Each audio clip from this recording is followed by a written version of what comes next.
Ito ang balita ngayon. Viral ngayon sa mundo ng social media. Ang di umano'y balitang isang napakagaling at napakatalinong abogada na si Attorney Persida Acosta.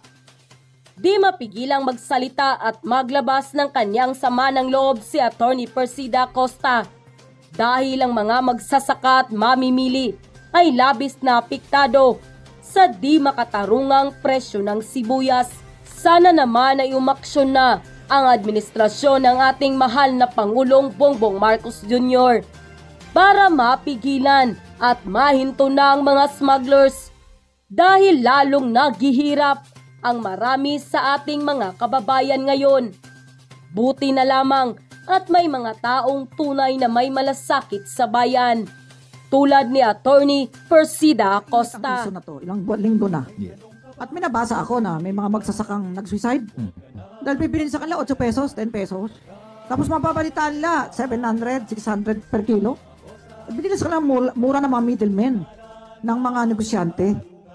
Pero alam niyo ba ito nangyayaring to? May solusyon dito eh. Bababa presyo ng sibuyas. Ang dami kayang sibuyas na naaani ang ating magsasaka. Lalayo pa kayo? May tanim akong sibuyas sa paso, mag-aani na ako. Wow. Oh, madaling itanim eh. Eh bakit ganon? Ang mahal.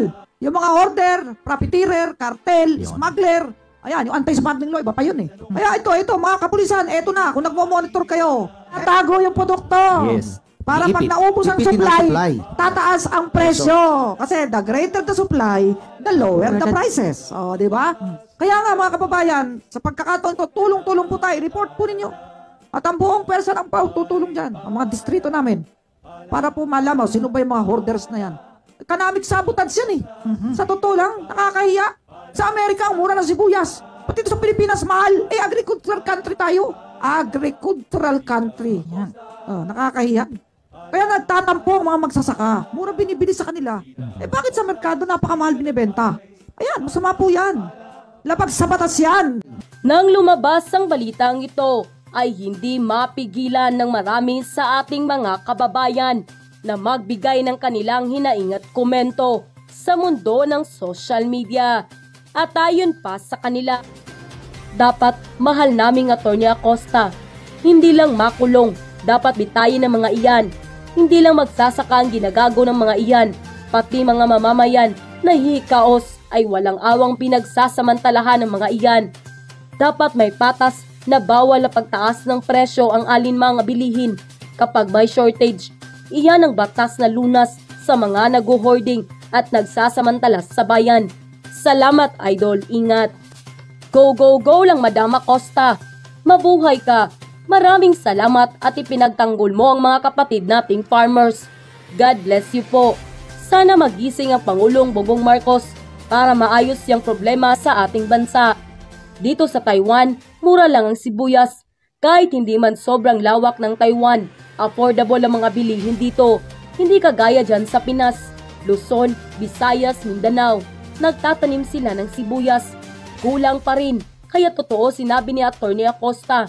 Nakakahiya tayo kasi sa Pinas ang isang pinakamalaking agrikultura. Sana Lord, maayos tong problema kasi dami kawawa at nadadamay sa pagtaas ng mga bilihin. Lalo na yung wala ng pangbili. Tama po kayo, Attorney. Bakit ang tagal aksyonan niyang problema sa sibuyas? Paano yung power plant na nagka-problema? Kaya kayang ayusin agad? Kung ganyan kagunggong ang galaw ng gobyerno, wag na tayong sumabay sa teknolohiya. Nakakahiya Pilipinas, pinagtatawanan tayo. Ang galing magsalita ng leader. Halos lahat ng trope, papapakyaw niya kung pagalingang magsalita. Sana sa gawa at aksyon ganun din. End quote. And meron pang insidente ngayon, Senadora, pinaka-latest, gumawa ng mga videos na paninira, naka-ads pa sa YouTube. Gumastos talaga para ipalaganap itong propaganda laban sa mga Duterte and kay Pastor Apollo.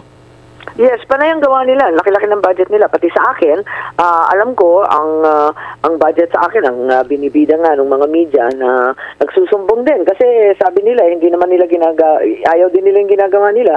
Nasa 25 million daw yung pagbili ng mga Facebook ads, YouTube, at kung ano-ano pang video. Tutol sa akin, 25 million.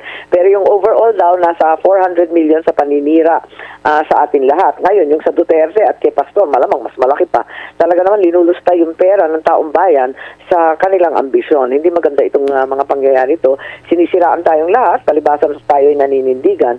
At eto nga, wala tayong magawa kundi sabihin at ulitin ang katotohanan na alam natin. Kaya nga yung mga kontrobersya, ma'am, na mas malapit sa bituka ng mga tao, tila natatabunan na nito kasi nga ginagastosan nila, mas hinahype pa, mas pinag-uusapan Yun nga ang ikinagagalit ko dahil halimbawa, munat sa poll nung pag-upo pa lang ni Presidente, ni Bongbong, ng aking kapatid, abay sinabi ko na nung 2022 pa lang, sinabi ko na kaagad ang unang dapat gawin, isugpuin yung agricultural smuggling.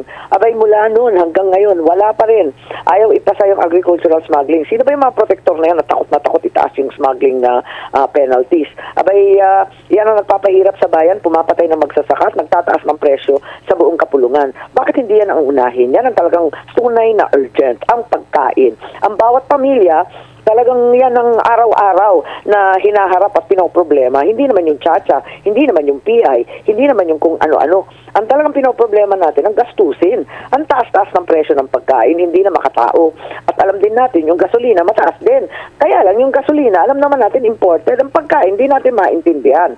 Dahil, ang pagkaalam natin, ang karamihan ng pagkain natin, talaga namang kaya natin itanim. Kaya na naman natin anihin dito sa sariling bansa. Kung bakit import ng import, may smuggling pa. Talaga namang may kumikita dyan. And ang isa pa sa mga umiinit ngayon, ma'am, yung tension po dyan sa South China Sea, yung palitan po ng mga pahayag na alam naman natin, pag lalong lumala, lugi pa rin ang taong bayan. Lugi na nga tayo sa kasalukuyan kasi patuloy yung pagmahal ng presyo ng mga bilihin. Wala pang malinaw talaga na tugon dito. Yet parang naghahanap ulit tayo, dagdagan ang problema ng taong bayan. Nakita ko nga may nakita ako na sinasabi galing sa Chief of Staff kay General Browner. At nalulungkot ako kung totoo man to. Hindi ko alam kung totoo kasi hindi naman authenticated. Pinasa-pasa lang sa Viber groups na nananawagan na siya at kinukumusta at nagpapasalamat sa lahat ng nagsasabi na sila daw ay magvo-volunteer para ipagtanggol ang Pilipinas. Alam ko naman matapang at hindi matatanong ang paninindigan ng Pilipino, no? Pero sa kabila nito, gera na ba talaga? Bakit siya nananawagan na mag-voluntaryo na sa iba't ibang reserve forces, ibigay na daw ang mga sasakyan, pati yung mga aeroplano at helicopter, i-volunteer na daw sa ating sandatahan lakas? Nakaka-nervous to. Ano bang ibig sabihin? Susugod na ba tayo sa China o susuguri na ba tayo ng China? Ang akin kasi, bilang opisyal, bilang hinalal, ang pangunahing tungkulin natin ay ipagtanggol at depensahan ang buhay ng bawat Pilipino. Kung ilalagay mo sa panganib ang buhay ng Pilipino kasi atribido kang sumisiksik dyan sa away ng dalawang dambuhalang bayan, may kasalanan kang matindi sa taong bayan.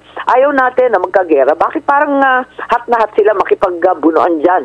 Hindi naman natin kaya ang China. Higit sa lahat, hindi naman natin kaaway.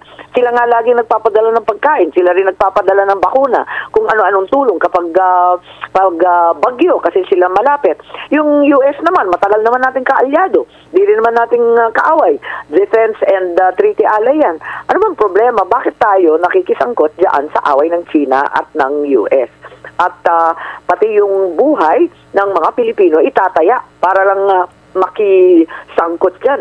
Hindi naman nating away yan. Wala naman tayong kaaway. Kaibigan naman natin lahat. Ang liit-liit lang natin bansa. Biglang geopolitical games ang linalaro natin. Wala tayong papel dyan. And okay lang sana kung ipagtanggol natin ang ating bayan kung interest natin, pero baka ibang interest na ang ipinaglalaban natin, baka mali yun. Tama. Babalik tayo sa panahon ng Ikalawang Gera Mundial nung nadamay ang Pilipinas. Siguro naman natuto na tayo sa leksyon noon. Hindi naman natin kaaway yung Hapon noon. Biglang nadamay-damay tayo. Binomba tayo. Palibasa nandito yung mga Amerikano. Binomba tayo ng mga Hapon. Binomba na rin ng mga Amerikano. Nadurog ang Manila. Walang natira. At ilang milyong Pilipino ang namatay. 10% of our population died. Wasak ang buong Manila. Walang natira. At higit sa lahat, hanggang dekada 70, nagre-rebuilding pa tayo para mabuo yung ating capital city at yung ating mga kalsada. So talagang nakita natin, wala talagang silbi itong mga gera ng ibang tao. Bakit tayo pumapasok dyan? Wala naman tayong kaaway, Pilipino tayo, kaibigan naman natin lahat. Wala naman tayong kakayahan pati. Abay, kung napipikon tayo sa mga inchi, kasi nakakapikon naman talaga sila, dyan sa pagbubuli ng mga isda, wala tayong choice kundi makipag-usap, makipag-dialogo sa lahat ng nivel. Magtiisan na tayo, wala tayong magagawa.